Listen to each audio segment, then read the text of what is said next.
If you were a GM, would you want this guy? Yeah. Our Giants need a quarterback, Molly. I'd love for them to grab Baker Mayfield and someone else in the first round if you can trade down out of that number 2 slot.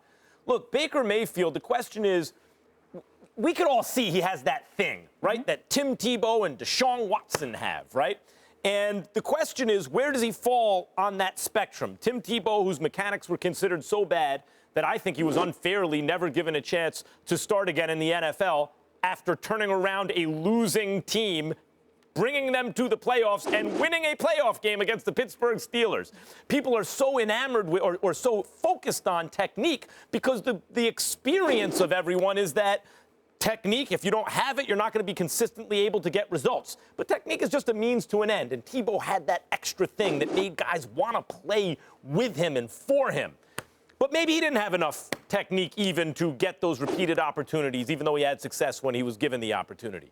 And Deshaun Watson, there was the same kind of, hand-wringing about him when he was in college. Well, does he have good enough technique? Is he accurate enough? We all know he has that extra dimension, but the answer was yes. Yes, he is. Now, I'm not saying Baker Mayfield is Deshaun Watson. Deshaun Watson, I thought, was a better college player than Baker Mayfield, and I think Baker Mayfield is tremendous.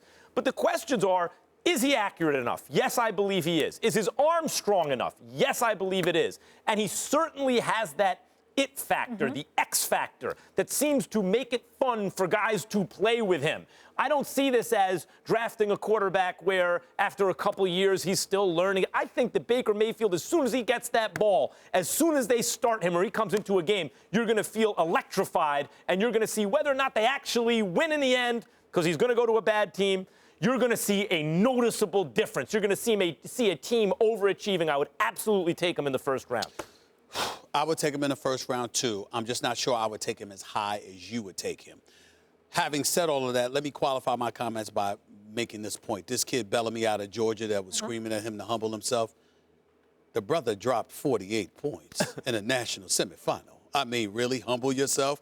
If you're talking about humbling yourself, I mean, it's real easy to say that after you win the game, but Baker Mayfield and that offense dropped 48 points on y'all. That ain't the time to be telling Baker Mayfield to humble himself because, truth be told, Oklahoma's offense did not lose this game for them. Having said all of that, let's talk about Baker Mayfield directly. The man has 83 touchdowns and 14 interceptions in the last 2 years. 40 last year, 43 this year, 8 interceptions last year, 6 this year, and has completed 70% of his passes both years. He is unquestionably a first-round pick. He was a Heisman Trophy winner. He deserves props. Here's where my trepidation about him comes into play. When you're that size, just 6 feet, they list him at 6'1", I don't believe. He's about 6 feet tall, whatever, okay? And you're undersized and you have to look over professional offensive lines. He definitely has the motor to scramble out of the pocket and make plays with his feet. But I need to see Russell Wilson when I look at a guy his size. I don't see that yet. I'm not saying that he can't be that way. But when I looked at Russell Wilson coming out of college, you ever see them tree trunks on Russell Wilson? You ever see how massive those legs are? I mean, this dude, listen. What about Drew Brees? Well, again. Not the tallest dude in the world? Yeah, no. But Drew Brees, he's a brilliant passer. I don't see that in Baker Mayfield. I see a Russell Wilson type. The difference is I see an undersized in terms of girth. I see an undersized version of Russell Wilson, point A. Point B, your head. You got to be a leader. And you can't be the kind of guy that's a distraction in any way. I'm not holding against him the things that he's done because he's a college kid. That happens. What I'm saying is that you're entering a man's world.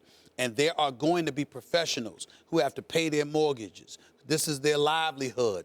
They put everything on the line, and they will use any mechanism necessary to come at you. The level of discipline that is required, particularly for an undersized dude that's going to have to come up with a myriad of ways to make plays, you're exposing yourself you just to made more another things. Right. I'm worried about that with him.